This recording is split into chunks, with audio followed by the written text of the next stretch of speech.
Hello, my name is Christian Duque, and I'm going to delve a little deeper into how different platforms grant different affordances.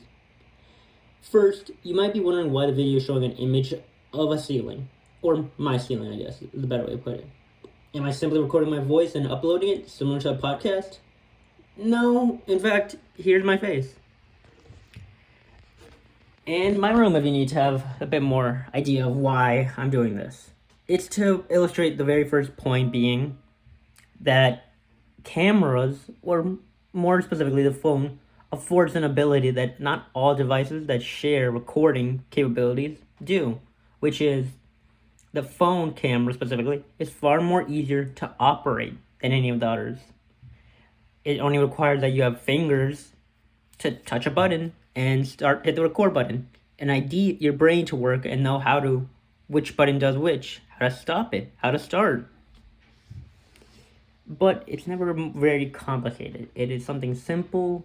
It is something that many of us are able to learn and take advantage of without having to think about how beneficial this is, how almost revolutionary it is compared to a lot of the older technology we had. Things that were hard to use, cameras that were one-time use, cameras that we have now that are far more powerful than our ones on our phone, but are also limited, such as cameras on railings that are used during films. Some of the best devices that allow for that capturing video are often hard to transport or operate, unlike our phones. On the other hand, the smartphone, being lightweight, affords us the ability to place it anywhere. I can leave it here and then have freedom with both my hands, not needing to hold it at all times.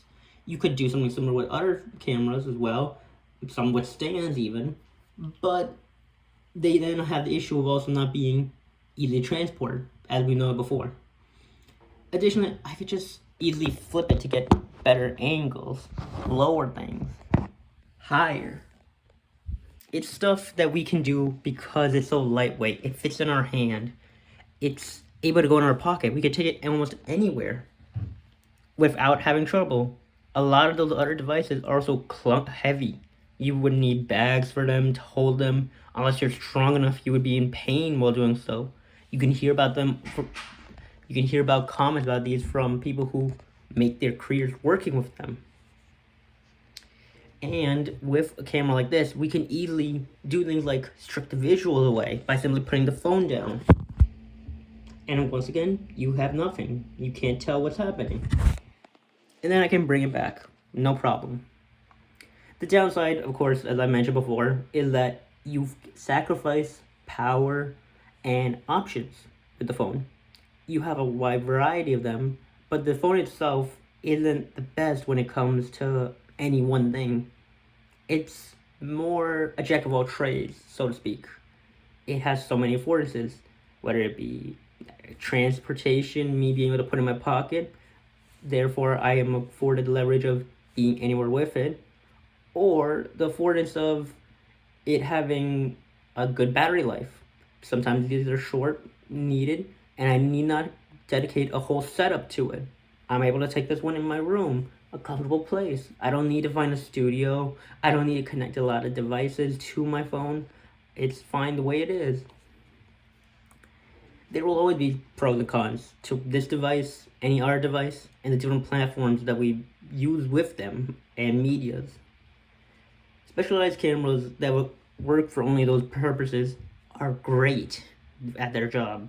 They allow for far more audio cues to be picked up, far greater detail in our visuals. The poor camera on my phone isn't the best for capturing nice details, and it might have lighting issues, but it does its task. And it's not the best at recording my audio. But that then comes to the point of something great about phones, which they're afforded the ability of access to the internet. So, and with our ability to use fingers, again, you can just, with a couple buttons, share the content you are making right now, just like this video, to anybody, whether it be only friends and family, or to the public, society as a whole, by putting it up on apps like Twitter, Facebook, or Instagram. All those other devices have ability to do so for most cases, but they will also struggle to do it on the same level as your phone. Again, though, they then also offer things like, we have access to a bunch of other applications that your phone does not. Apps that are for editing, far more powerful, for image changing, great things. And that's why we can often see more of a combination between all these medias. Record the video on my phone maybe, edit it later on my laptop, and then upload it to any one of those apps that I've mentioned. It creates more of a great network where each one specializes in one thing and does great thing in that, great effort in that. But not so much does it take over and deny the need for the others. It works fine, and it encourages often more the use of blending the technologies together, using them for when it's best served. If I want better quality, I should get a better camera. I can then afford then having better photos posted up online. But if I want more ease and convenience, simple things, show people how to do as well, my phone is a perfect example. It affords a better demographic as well of people, those who are older, not as tech savvy as before.